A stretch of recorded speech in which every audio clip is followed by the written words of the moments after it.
आता आपण कोळगाव या गावामध्ये आलेलो आहोत आणि ज्या ठिकाणी आज दुपारच्या जेवणाची व्यवस्था करण्यात आली होती त्या ठिकाणी आपण आलेलो आहोत. खरं तर आतापर्यंत 3-4 लोक या ठिकाणी जेवलेले आहेत आणि अजूनही संध्याकाळ होत आली तरी देखील ज्या ठिकाणी दुपारचं जेवण आहे त्याच ठिकाणी जेवणाची कशी सोय केलेली बघू शकताय. कुठून आणल्यात भाकरी या?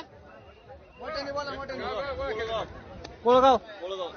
तर कोळगाव या ठिकाणी बघू शकतायत आसपासच्या खेड्यातून ह्या सगळ्या भाकरी आणि कोळगावकरांनी ह्या सगळ्या भाकरी आणलेल्या आहेत. कोळगाव पंचक्रोशी धुमाळ शिरापूर म्हणजे कोळगावच्या आसपास असणाऱ्या 50 गावाच्या या भाकरी येतात. आता काय करणार, एवढ्या मोठ्या प्रचंड संख्येने भाकरी आलेल्या आहेत. दुपारचं जेवण संध्याकाळ होत आलंय आणि तापा अजून पोहोचलेला नाही. पण आता असं सांगितलं जात आहे ज्या ठिकाणी संध्याकाळचं जेवण आहे तिथं जवळपास 2 कोटी लोक जेवतील एवढं स्वयंपाक आहे. ते सगळं पुढे घेऊन जाणार आहेत. तर अजून भाकरी येतातच, अजून येतात. सकाळपासून किती लोक जेवले असतील? 2-2.5 लाखाच्या पुढे जेवले असतील.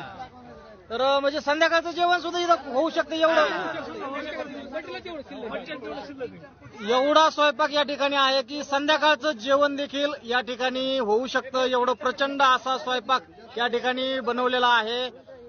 खरंच माता माऊल्यांनी खूप मोठ्या कष्टाने काल दिलेल्या सूचनेनुसार सकाळी 50-50, 100-100 अशा भाकरी एका घरून आलेल्या आहेत आणि कोळगाव परिसरातील 50 गावातील ह्या सगळ्या भाकरी या ठिकाणी आलेल्या आहेत. सकाळपासनं 2-2.5 लाख लोक जेवलेत आणि संध्याकाळचे जेवणाची देखील इथं सोय होऊ शकते. एवढा प्रचंड असा स्वयंपाक आहे. जेवणामध्ये बघू शकता तुम्ही भाज्या कुठल्या कुठल्या येतात. मेथी, बैंगन, पालक, ह्याचा आहे, चटणी आहे. खरंच पंक्तीत बसून त्या बाजरीच्या भाकरी आणि पंक्तीत बसून अशा भाकरीचा भाजीचा आनंद हा एक वेगळाच आनंद असतो. या ठिकाणी बघू शकतायत लोणचं आहे. लोणचं एक पातेलं बघू शकतायत. हे सगळे लोणचं बघा. हा हे बघा, ह्याच्यामध्ये खारडा, ह्याचा चटणी सगळे इकडं प्रचंड असे संख्या जमलेली आहे. आपण इकडे बघूयात. या ठिकाणी एक मुंबईला सायकलवरती प्रवास करत एक व्यक्ती निघालेले आहेत. आपण त्यांच्यासोबत देखील चर्चा करणार आहेत. अतिशय हे सगळे बघू शकतात, हे सगळे मुंबईकडे रवाना झालेले आहेत. मनोज जरांगे पाटील हे अजून गेवराईच्या आसपासच आहेत आणि या ठिकाणी आपण बघू शकतात.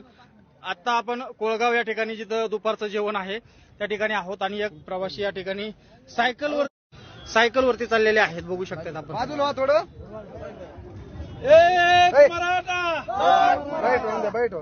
मला सांगा, आज सगळे लोक गावागावामधून टेम्पो, ट्रॅक्टर, वेगवेगळ्या वाहनांच्या माध्यमातून चालल्यात आणि 400-500 किलोमीटर अंतर हे मुंबईचं आहे. तर आता सायकलवरती कसं नियोजन आहे तुमचं? आता रॅली सोबत मी प्रत्येक गावामध्ये मुक्काम करणार आणि रॅली सकाळी निघणार. किती जण आहेत आता तुमच्या सोबत, का तुम्ही एकटेच निघाले? एकटाच आहे आणि ते जर भेटले कुठं जिथं हे आहे समजा सोय केली